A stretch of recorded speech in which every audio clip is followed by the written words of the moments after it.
Hello, it's Anthony Chadwick from the Webinar Vet, welcoming you to another of our VETchat episodes. I am in a sleepy town in Devon, hence the rather garish wallpaper behind me. Your red is much more suitable, Brent. As a Liverpool fan, I applaud your colour. The soccer, as we would say in the UK, we've just been named as champions of the Premier League. But as I say, I'm down in Devon, sadly at one of my old professors' funerals, Professor Don Kelly, who I'd like to dedicate this episode to.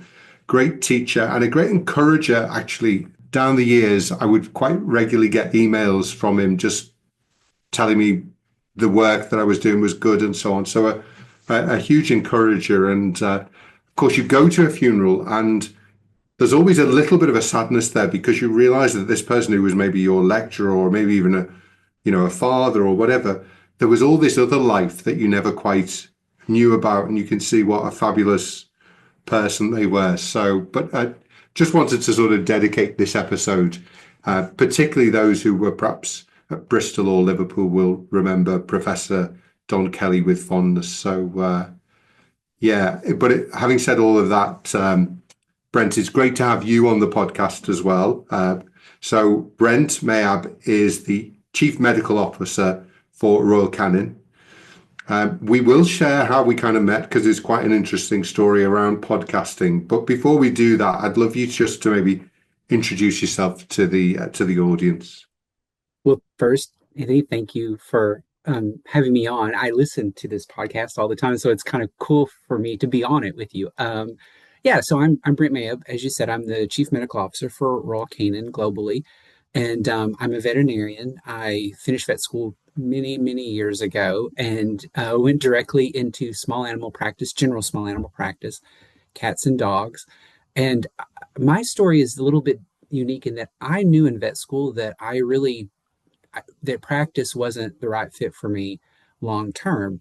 And so we had this really cool class that was called like Alternative Careers in Veterinary Medicine in school. And it introduced us to veterinarians who were doing things besides practice. And when I met the industry vets, this seemed like a really interesting path. And so I talked to them and I said, how do I get a job in industry? And they said, you got to practice first. You got to be the customer to understand the customer. And so I said, okay, how long do I need to do that? And they said 3 to 5 years. And so at 3 years, I started applying to industry jobs. And at 5 years, I got my first industry job, which was at Royal Canin, and I've been there ever since. I've held different types of roles. If we want to get into the details later, we can, but all leading sort of up to I started on the phones answering calls from veterinarians about diets, and then, through where we are today, 21 years later. Wow, fascinating. And, for me, I probably had a similar kind of story in that I stayed in practice, having said that, but I was fascinated around nutrition. So very early doors in that time in the 90s, I qualified in 1990. Hill's science plan was coming into the market, and Hill's actually were great at educating people in the diet, but also doing management stuff as well. But I went through, I think sometimes people thought this was more of a nursing qualification, but I did all the veterinary qualifications. And in fact, when I was a student, I used to go to a practice in Accrington, and there was a dog food made by Leo Pharmaceuticals. They had like an obesity diet, and they would see that the reps would come into this particular practice and say, we see sort of at Easter in the summertime, your sales of obesity diets rocket. And basically they'd let me carry on, the vets who knew that I was, interested in all things nutritional, but particularly around obesity. They'd let me carry on the consult for these fat Labradors that waddled in, with arthritis. Yeah. And my kind of talk, or the way I started my talk, was if I can only give you one drug, a painkiller or a food, if you like, then I would choose a food every time. Because if you can get 10% off this dog will walk a lot better. And once you get it walking better, you'll get the weight off it as well. And obviously, if we can, we'll give it painkillers because it probably needs those as well. Mm-hmm. But actually, that weight reduction is so important. So nutrition, though, in some way, are we getting better at that as vets at actually seeing nutrition as part of the solution, particularly with obviously the prescription diets when things have gone wrong? Or do you think we as vets still need to do more and know more? Well, I mean, I think there's always more on any particular topic that we could probably get to, but I think we've improved a lot in two ways. One, sort of as you said, intervention with nutrition in situations where there is an issue. I think there's been a lot of advancements over the years of things that we now know that nutrition can impact.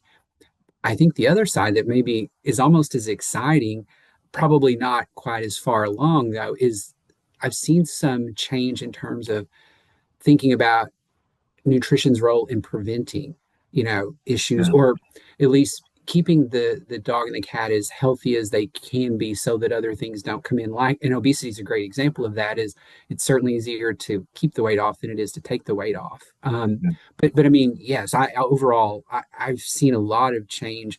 A lot of the discussions that when I started, on the phones many years ago, it was like, you could count like urinary is going to be a question, renal is going to be a question, and derm is going to be a question. And weirdly to say, at that time, GI was sometimes a question, but a lot of people just, sort of boiled hamburger or chicken and rice. And this has completely changed. Now, all of those are covered, but now we're talking about it with relationship to mobility. We're talking about it, with relationship to liver. And the consistency of use with GI issues is way higher than it used to be. So, it's been really nice to see. And ultimately, the benefactors, or the beneficiaries, I should say, of all this are the cats and the dogs. Yeah, and of course, 20 years is a long time. I can't really call you a young vet anymore, can I, Brent? No, you cannot. Well, young at heart and young Young in at heart. mind, hopefully. Yes, indeed. I loved, we've known each other now for probably over a year, and I would class you as one of my friends. I hope I'm not being too British No, and forward by saying absolutely. that.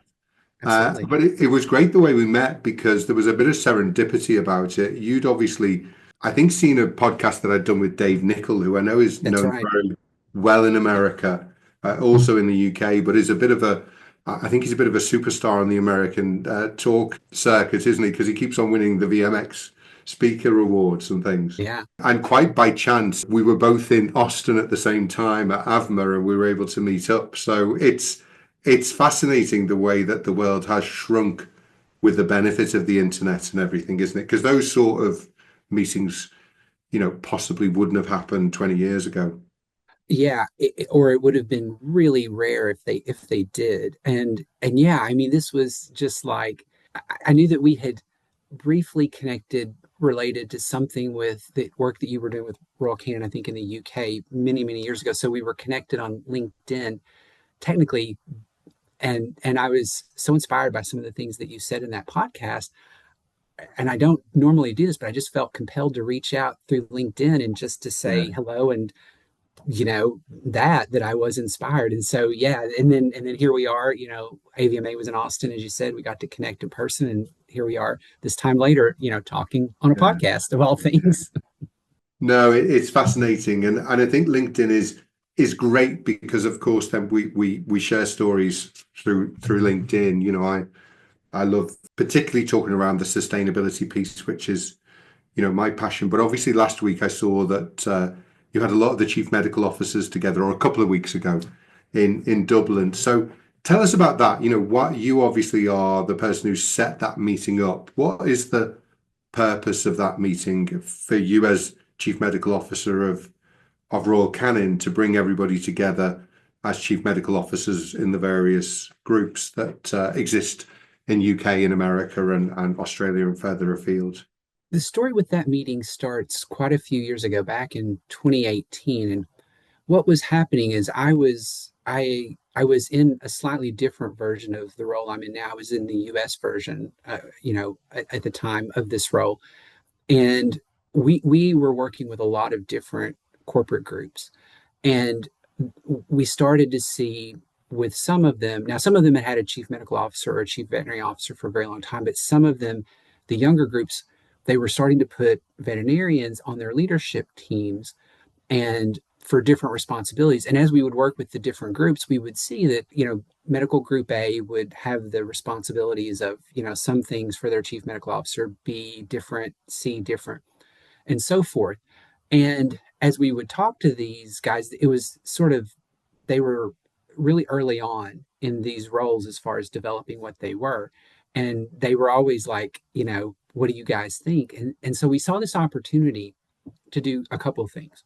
One was, as this role in general to our profession was somewhat new, we thought there might be an opportunity to bring these guys together because it's kind of a lonely role within in any given organization. You're kind of it in that role, regardless of what your responsibilities are.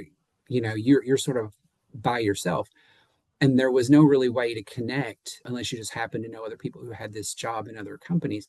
So we thought, well, there might be an opportunity to bring them together to sort of discuss that. And then we thought also, like, when you think about that in the sense of, if you can congregate all of these medical leaders, the highest medical leadership of any of these companies together, what can we do for the profession? And so that's how it started, is we thought there might be some benefit to them as individuals, but also to the profession. But the important thing, and as we well know now with like the environment that we're in, is we have to do this in a way that is non-competitive, where we're not going to be talking about business. We're going to be Yeah. talking about the profession and topics that are professional level and above. And so that was, we thought, well, we'll try it once, and if it doesn't work, then we tried. Yeah. And my gosh, they were so like, and we even said this in our meeting last week in Dublin, because we were starting to see new people rotate in some of these roles for companies. The phrase that keeps coming up is, oh my gosh, me too. I thought I was the only one, who Yeah. was thinking. And a great topic that is always a topic at our meetings like this are around well-being of veterinarians. And how do we work on this, not just as individual companies, which is good, but also as a profession. And so we started, the feedback on the first one was so good, we decided to continue it, and we have, more or less since then. We took a few years off during the pandemic. We couldn't congregate people, but what we do is we go to them and we say, what do you guys want to learn about? And so our role in this, Royal Canin, why do we do this, is to provide that neutral forum to arrange the logistics and all of that, so that we can get these great minds together talking about problems of the industry and the profession that they can work on solving together. And we do a lot of work to foster that neutrality. And honestly, I always tell our external speakers when they're coming in, you guys aren't going to believe this, but technically everybody in this room is a competitor, but they don't act like it. They're Mm. so collegial because they've all got the profession in mind, and those sorts of topics that will help the profession. So that was where it started, was us just wanting to kind of convene these great minds together and see what they could do. And it's worked. So we've continued to do it since then. And our last one was in Dublin a few weeks ago. Yeah, and I think it's really important. My kind of recollection of profession over the last 35 years, and actually when you hear people coming in from the outside, non-vets, but working within the industry, who maybe have worked in the medical industry, we commonly get this kind of comment that the veterinary profession is a friendly profession, even when competitors are coming together, that people actually can rise above that. And that's massive. And I suppose kind of in parallel, we at Webinar Vet, we're forming something similar with the Veterinary Green Discussion Forum Right. of bringing people together, who obviously are competitors, but actually we can solve these huge problems like the environmental crisis better if we work together than if we're all trying to solve it on our own. Exactly the same concept. That's exactly, what that was our approach from the beginning Mm. with this. And I presume also, as vets, we're trained to be vets and, we're very good at that, etc. But then we have to sort of learn all these skills that nobody taught us about at university, like running our own practices. But then now for chief medical officers, it's very much around leadership. So presumably you talk a lot around leadership to actually help they themselves develop during these meetings as well. We do. There's an overt topic on leadership, as there was this time. Other times it's more around, we will pick a focus on a topic, and sustainability was a topic this Yeah. time too. And so leadership will always come to the forefront because of their roles. And honestly, these people have been sort of trained to be leaders. And I think that shifts their internal lens on almost any topic we talk about. They're coming at it. But interestingly, this time at the meeting, we brought in, I'll give a plug for an organization here in the US. It's called Battlefield Leadership, and it's a group of former military Yeah. folks who are also historians. Most of them have PhDs in history, and they teach leadership skills based on the historical facts of a certain battle, or in this case, it wasn't a battle. We talked about NASA and how NASA led in bringing innovations in the space race, but they use those historical facts to kind of teach leadership lessons. Yeah. And that's what we did for this group. Is innovation is such a hot topic in the profession right now, and we talked to them about how can you guys lead innovation within your organizations using NASA as an example. Obviously, for those people who don't know, I mean, Royal Canin, obviously, this massive feed company, dog and cats, founded by a French veterinarian in France, and then a number of years ago, obviously bought by the Mars family, who, as I get to know more and more about Mars, the more and more I kind of fall in love with the stuff that they're doing, very much sustainability within a generation.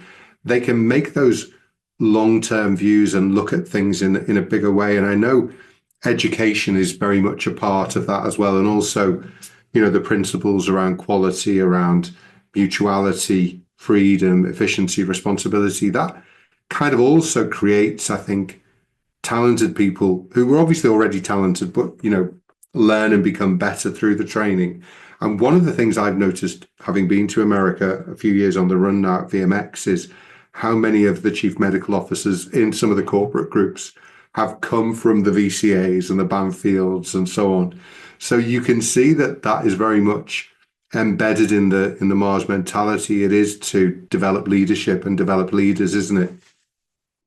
Very much so. And, interestingly, just today I was in a meeting, and the meeting was about the purpose of Mars. And actually, a Mars family member was attending that meeting to talk about that. And this is one of the things that we talked about, is how core this is to Mars. It's important to the family, it's important to the board, is that there's a purpose behind this. And we do try to make much longer term decisions. And one of those, things is around people, and really lifting up people, empowering them, and providing them the tools that they need to develop. Leadership being a great example of that. And yes, we looked a few years ago. It's been a while now since we did it, and we looked at the current kind of group of chief medical officers. And I forget the number, but it was a pretty high percentage of them had some Yeah, Mars experience at yeah, some yeah, yeah. point. So yeah, not just the Mars hospitals themselves. Tell me a little bit about how have you been educated into the role? So what are the sort of things that you've done over those 20 years, and how has that developed you? Also to then, obviously, the best way to learn is to go to a course, take that learning and then teach somebody else it as well. So I know you're very much, your chief medical officer role very much has a mentoring and teaching aspect to it. Kind of explain to us how that works. And maybe as also part of how you develop through the organization from, answering not answering the phone, but, talking to Yeah. vets about problems to now being chief medical officer, because it's a really, it sounds like a really interesting journey. I'll just be very transparent with you and the audience. I came into this role very naive, or came into working for Royal Canin very naive, in that I didn't really understand, a large company. From my perspective, I was a practicing veterinarian. I was an associate vet. And so there was one possible promotion in that pathway at the time, and that was buy the clinic or become an owner. And so when I came to Royal Canin, I didn't really think about it as a career path. I just thought I'm getting a new job that I hopefully, will enjoy, et cetera, et cetera. And so after about a year of doing the calls, I remember the head of the US vet business at the time came to me and he said, would you like to be a manager of the team that you're on? And I literally, as a veterinarian, I thought that he's got a problem that he needs help with. So I said to him, sure, if you want me to. I didn't realize he was sort of feeling me out for investing in me as Yeah, someone. yeah. And so anyway, I got lucky, and they started talking to me about leadership, and then I had the chance to get my first position as a manager, and it was the team that I was on, so kind of the natural progression. But I'll tell you, Anthony, where I've learned the most is the roles that have pulled me out of my comfort zone of being a veterinarian. All of my veterinary roles I've enjoyed, but it's those roles where being a veterinarian has helped, but is not really the qualification for the role Yeah. that I've learned the most. And so after my time in technical service, helping vets, helping educate vets about our products roles, I moved into a job in what we call corporate affairs. Some companies call it that, some companies call it other stuff. But basically, it's external relations. Now, some of that external relations work was with veterinarians or with veterinary organizations. So that felt like a natural progression. But some of it wasn't. Some of it was government affairs. And actually, I was responsible for leading PR for the entire US business, not veterinary PR, but total company PR. Yeah. And those were learnings. And I remember when I got that role, it was a role on the Royal Canin US leadership team. And my boss at the time, the president of the company, I kind of had this mindset of he wants me here to be the veterinary voice on the leadership team. He did, but that wasn't all. And I remember once not there was a conversation going on about supply chain stuff. And I remember just sort of not doing much to it. And after the meeting, he said, I really want you to participate in these conversations. And I said, well, I don't know anything about supply chain. He said, doesn't matter. Hmm. And the light bulb came on, as it were, to say, I'm a veterinarian and I'll bring that. But not only, like, he wants me to be part of the leadership team. And so, I started really studying up other functions and other parts of the organization. And so again, this is where I feel like I've had the most learning and sort of extracting this out now and talking to other vets out there. I would say I've had, the best experience when I've taken a chance on a Hmm. role, or maybe even not a full role, but an assignment that is really outside of my comfort zone. And yes, maybe being a veterinarian informs how I do the job, but it isn't necessarily a job for a veterinarian. Don't be scared to take a risk and try some of those. If you don't like it, you can always go back to the veterinary spot. I mean, there'll always be work there for that. Challenge yourself a little bit and give it a try. You never know, where it'll take you or what you'll learn from it. Yeah, I mean, we are certainly in the UK, tell me if it's different in America. We're a conservative profession. I think we've got better in the that sense of taking risks, looking outside, as a vet, going to learn about PR or learn about supply chain. It's not within our natural comfort zone. But you're right, by doing that, you can bring in so many skills because as a vet training, you are there looking to solve problems as well. So if they're seeing a problem within the supply chain, having somebody like a vet who's looking at it maybe slightly differently than the average supply chain person will look at it. Sometimes looking at it from a slightly different angle will help to solve the problem. So, I mean, how did you learn about supply chain and PR? Was that you went away and read books? As I do when as I've tried to get better at sustainability, I've tried to read up. I've obviously done the circular economy course with Cambridge, or were Royal Canin sending you on particular courses to do those to become better in those areas? There was some of each of those. I would, kind of approach things like a veterinarian would approach things with, let me go and study up on it. And Yeah, so there would be some, kind of independent learning with books or online courses. And Royal Canin and Mars in general is very supportive of that, and they help you out with that. But where I think I've learned the most is when I've gone to other people and said, will you help yeah, me in this? And thinking about like a topic like supply chain or PR, these are people from a vastly different background, and coming to them and saying, will you help me? They're almost always willing to do it. I mean, in fact, I think it's nice because they you're interested in their stuff, and so they're always very willing to help you. And I think as I've talked to vets, either through vets I'm formally mentoring or just vets in and out of our company who I get the chance to talk to about leadership development and growing your career, this is one of the things that I say is, you can learn these other things because what vet school taught you is how to solve problems. I mean, we don't think about it like that because it was in the context of medicine. And so we think about it as medicine. Mm. But really, what we were taught was how to solve a problem. And I remember once I was working on something unrelated to veterinary medicine. It was a business problem, and I was kind of using SOAP methodology. And so I was writing it down like that and working with some people on the business side, and they were like, "Where did you learn to do that?" And I was like, "Vet school." And so again, I think it's the way that we think through problems can be can be applied in so many other situations besides our particular area of expertise. I think you made a great point there, actually going and learning from somebody who's doing the job, and then you actually do the job. And actually, you probably will make some mistakes, but actually having gone to the person who's an expert on it, the definition of a intelligent person is they learn from their own mistakes.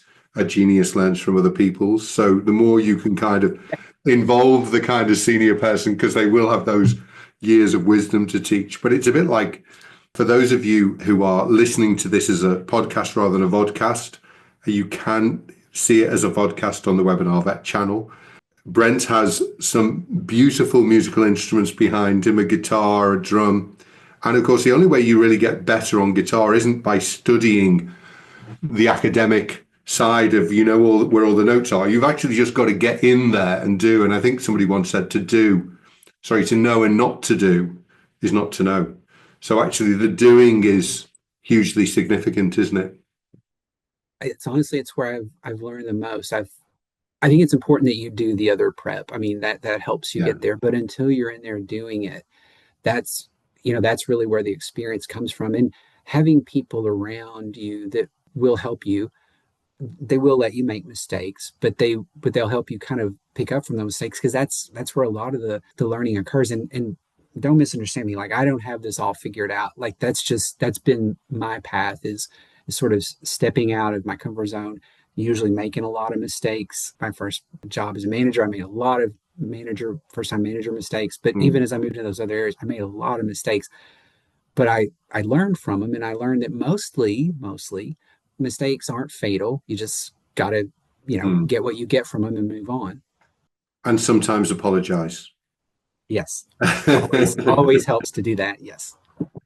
You're obviously a very empathetic individual, which I think helps, isn't it? If you treat people well, be they clients, colleagues, employees, people that you manage, if they can see that there's a basic fairness and that you probably encourage more than you hit with a stick, then I was actually, at the funeral I was at before, and I ended up speaking to somebody who'd been in the military, and it was the same thing of, he said the first thing he did when he became an officer was he said, I need to give orders out.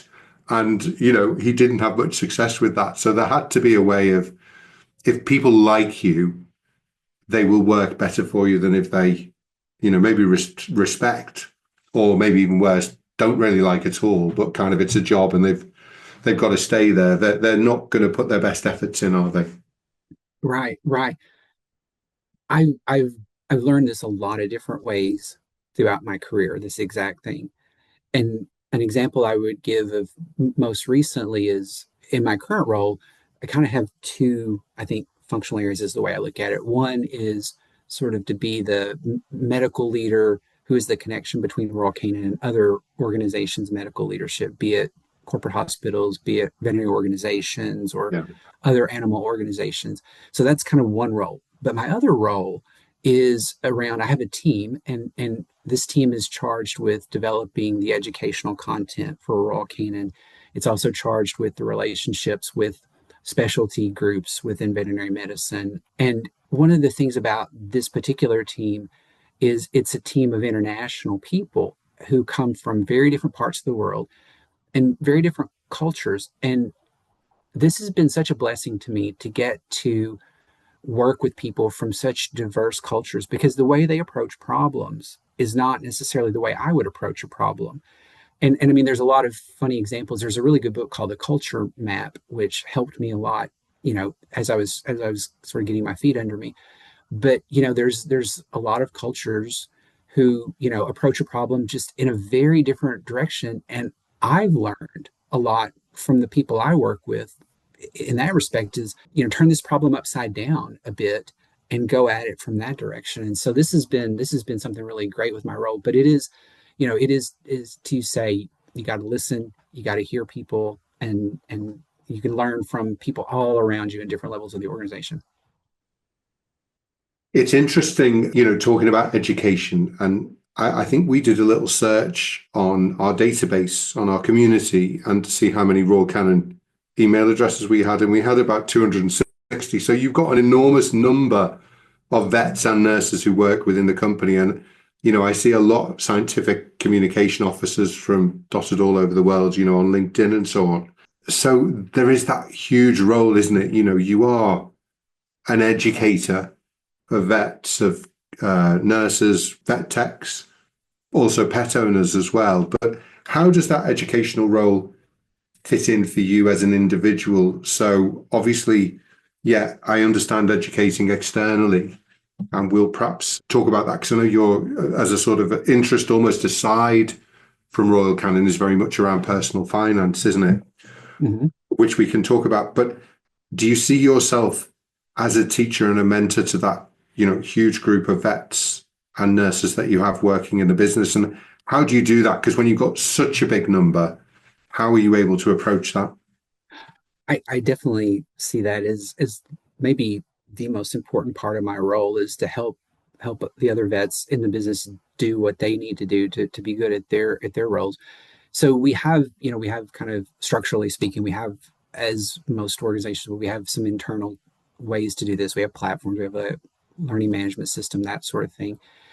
But a lot of it is again sort of not is as we would often say in Royal Canin, de-averaging, and not sort of saying, okay, I'm gonna do like a blanket presentation on this topic for everyone who wants to attend. It's more saying, let's approach the people, in Western Europe, and what are some of the areas that we see for the business that these veterinarians want to develop into? What are those topics? And then if it happens to be a topic that I might be the right fit for, is okay, then let's do this. And so it goes back to what we mentioned earlier. Within Mars and Royal Canin, there's a lot of time spent on developing people, and I think the way to do that effectively takes a lot more time to do it this way, but is to really sort of break it down and kind of go where people are. So what we do for Europe and what we would do, how I might be involved in something for Asia Pacific is going to be different because those two needs are very different. Different parts of the world, we have probably maybe vets who are a little bit earlier on in their career. So what we want to do with those vets is a lot different than in an area where, like the U.S., where it's the vets are a little bit further along in their career path, and Yeah. what I might talk to them about. But it could be nutrition, those sorts of things, as would make sense. But it's also a lot of leadership topics as well. I love that word. That's a new word for me. The average. De-averaging. Yes. That's a great word. Yeah, no, that's really fascinating as well. One of the things we do is we do an annual survey, and one of the things we ask is, what would you like us to do next year at Webinar Vet? And I think in some ways, the ideal business asks their prospective clients what they want and then gives it to them. And it's the same with employees, isn't it? Where do you think you need to be developed? And then in some ways that people know themselves better than we know themselves.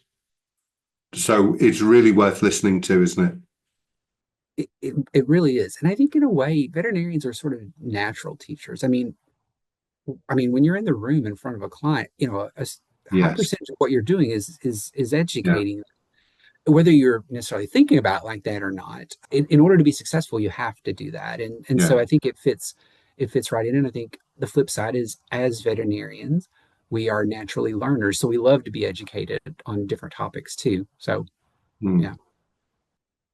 We could talk for ages. We probably need to do another podcast, Brent. I mean, the personal finance thing, I think we should speak briefly about, but it's a really important topic, isn't it? Because we can be the best vets we can be, but actually looking after our own finance, but also looking after the practice finance, it's an area that we're just not taught about at vet school, or certainly when I went. I know certain schools like Nottingham in the UK are much better at teaching business than, some of the more traditional older colleges, and I presume you've got similar examples in America as well. But tell us a little bit, how does that work? How do you do that? What do you bring to the table for, the young vet or young nurse vet tech starting their career? Thanks for the opportunity to talk about this. I've always had an interest in personal finance that started early in my practice career, and it started simply coming back to our theme with another veterinarian in the practice I worked in educating me about it. He asked me one day, has anyone ever talked to you about saving for retirement in the US? The impetus for retirement saving is usually on the individual. And no one had talked to me about it. I had no idea what he was talking about. It didn't come from money. I didn't come from a family who knew how to manage money. And as you said, no one taught me in vet school. So he had a talk with me one night, and he didn't realize, but he sparked a fire. And so I've always done it on sort of my own sort of personal time. But a few years ago, as we started to really look at well-being and what these factors that are impacting well-being with veterinarians, one of them is their finances. And so, we kind of moved these conversations about finance from not talking about it, for myriad reasons to, okay, we have to talk about this. And so the conversation ramped up, but we still, because it's not taught anywhere, it's a little bit uncomfortable. And I just thought, I like this stuff. And so maybe I can be the middle person here between veterinarians who speak one language and personal finance, which is a different language. And so I went back to school and got a master's degree in personal financial planning. And now Oh, what I do wow. is I talk to veterinarians in any stage in their career, honestly, but the ones who seem to be most hungry for it are younger veterinarians or vet students. And so that's where I would say the majority of my education comes from. But I do education. I think the good thing is, one, I can sort of think about it from a vet's perspective and make it a little bit more accessible. And two, I'm not trying to sell anybody anything. So like there's credibility, but there's also trust because Yeah. I'm you and I'm going to give you the information for no financial gain for myself. And so it's gone pretty well, but I love the topic personally. And that's how it all got started. And I suppose, the system in America with the laws and the taxes and everything is different from the UK, Europe, Australia, Asia, etc. But Mhm. there are some basic tenets that it doesn't matter what country you live in, there's basic stuff, the old wisdom of setting aside some Yeah. money that you put in for a rainy day that's a universal piece of advice, isn't it? Yeah. Yep. Spend less than you make, save or invest Yeah, the rest. Yep. yeah. Brilliant.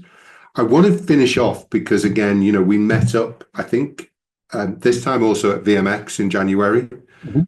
We had some dinner together. I always think it's good, as much as you can do all these things online. I know it's a bit silly for Webinar Vet to say it, but you can't beat a face-to-face meeting, can you? I So I agree. just shot myself in the foot, Brent, with that comment.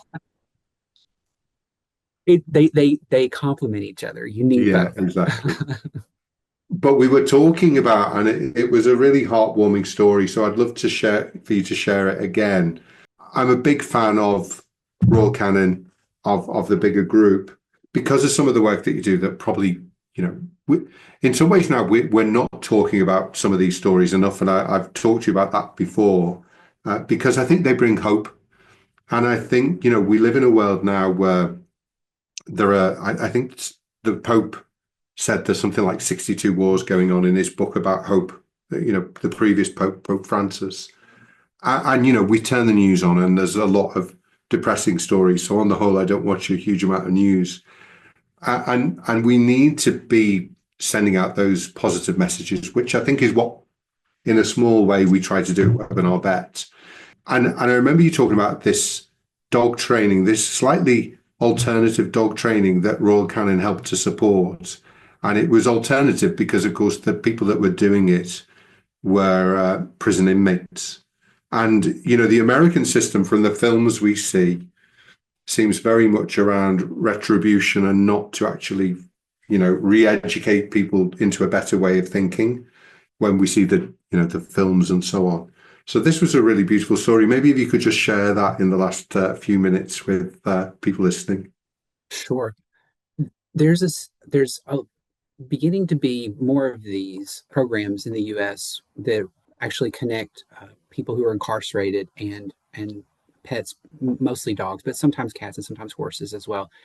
And where I live in Missouri, where Royal Canin US is headquartered, we are involved with the Missouri program, and it's called Puppies for Parole. And it was started by a warden many years ago who he thought exactly that there are opportunities here to maybe do some good. And it actually started because he was touring rural Missouri shelters and he was seeing a lot of dogs who were not being adopted. And he asked the shelter people, why are these dogs not being adopted? And many of them were young, and a lot of them were pit bull mixes or lab mixes, but just very energetic breeds. And they said, well, they're great dogs. They've got so much energy and they're in a cage all day. And people come to adopt them. They open the cage and they just bound down and knock them over. And he said, well, what would help that? And they said, training. They just need to be trained. And he said, well, I've got people with a lot of time on their hands. Could we train Mm. prisoners to train dogs? And they said, yeah, that would be no problem. And so they started the process of getting that going. He went to the governor of the state, and the governor said, "This sounds like a great idea, but just here's the thing: you get no funding for that. No taxpayer money is going toward this program." They still made it happen, and so they would bring dogs into the prison, and they would train the prisoners how to train dogs, and bring dogs into the prison. And the dogs live in the prison with two inmates for a certain period of time, and they're just trained around the clock, and then they're still adopted out through that shelter, and it makes the dogs more adoptable, so that's a win. But what they found was that it had a huge impact on the prisoners themselves. Nobody's going to be surprised by that, knowing how much we know about the human animal bond. But if you are in this program and you get in trouble, you're not in this program anymore, so you don't get to train dogs. And so the prisoners in this program, they don't do things to get themselves into trouble. In fact, they avoid trouble to stay training these dogs. And in talking to this warden, there were just some really interesting topics that came out of this, really interesting conversations around these prisoners. They identify with the dogs in a way because these dogs are in a shelter and they've sort of been cast off. And that's how these prisoners feel. And the prisoners know that they're not getting out. Many of them have life sentences, but they see this opportunity through these dogs to sort of redeem themselves because they can make a better life for these dogs. And so there was this identification that went on, and just to do something positive for society. A lot of these guys, they did something when they were in their late teens, early 20s. They've been incarcerated for 20 years. They're not the same people. I'm not the same person I was in my teens and 20s. And so they've changed. Well, these dogs have brought about the change. And there have just been so many cases where other humans haven't been able to get to these guys, but the dogs get to these guys. And so, in a very strange way of saying it, dogs have brought humanity to humans. Mm. And that's the power of dogs. I mean, again, no one listening to this podcast would be surprised to hear this, but the dogs are more adoptable, and the prisoners get something out of it. It's even gone as far as they've told me that it relieves some of the tensions between the prisoners and the staff of the prisons, because oftentimes those will be the people who will adopt the dog. And so Mm. now the prisoner and the staff member who maybe were at odds for whatever reason, now they have a commonality and they get along better. And so it's like win, win, win. And you could go on and on. And so Royal Canin got involved because when those dogs are in the prison, we provide the food for them while they're in there being trained, because again, Mm. there's no funding for that. So we donate the food to the dogs to eat while they're in the prison so that they can do the training that they need to do. And just I've been into the prisons a couple of times, and it's just amazing what you see. I mean, you see these people who are, you know, maybe they've done some really bad things, but the dogs have had such a hand in, I don't know how else to say it, but maybe redeeming them, Yeah. changing when other people couldn't change them. That is the power of dogs and God with, Yes, we say, sort of unconditional love, isn't it? Dogs love you unconditional. unconditionally, and if you turn dog around, it becomes God, doesn't it? That's So, right. uh, And it's it's an absolutely that. interesting It's word, isn't it? absolutely that. Yeah. Yeah. That's so lovely, and that's very much part of. Is it Royal Canin Foundation work, or is it that just Royal Canin America that funds That that? is just working in the US right now. It's not technically within the foundation, but we hope that it will grow and catch on in other countries to where Yeah. one day it could be. It's such a beautiful story, and it really moved me, and that's why I wanted you to share it again. So thank you for doing that, Thank you. because it's a lovely sort of holistic One Health thing, isn't it? That It is. whole concept of One Health, and and mental health. And if you can bring people into a better place, and pets fantastic at doing that. We had a cat who adopted us during the pandemic, and my wife became, from being ambivalent about cats, she's also allergic to cats. Sorry for throwing this in, but you haven't invented a diet yet that makes cats hypoallergenic to humans. We One have of your not. competitors has. So she's on that. He's on that food, and it's made Rachel now become a mad cat woman. And Yeah. to some degree, sometimes he comes over and he gives her a nip, which is basically saying, "You're working too hard. You need to stroke me more." And that whole act of stroking just helps to reduce the cortisol, helps to reduce the stress. Animals, dogs and cats, are fantastic at just taking the anger away, aren't they, if we allow them to? They are. And interesting. My own dog came out of this program too, so I'm a believer. Yeah.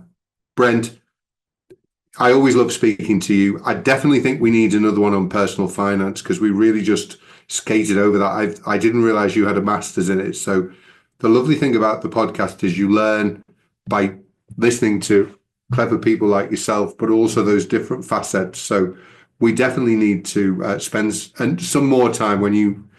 I know how busy you are when you have some time free to talk about personal finance as well, because it's such I would welcome that. I would an welcome that. important area. But Brent, really appreciate your time, Yeah.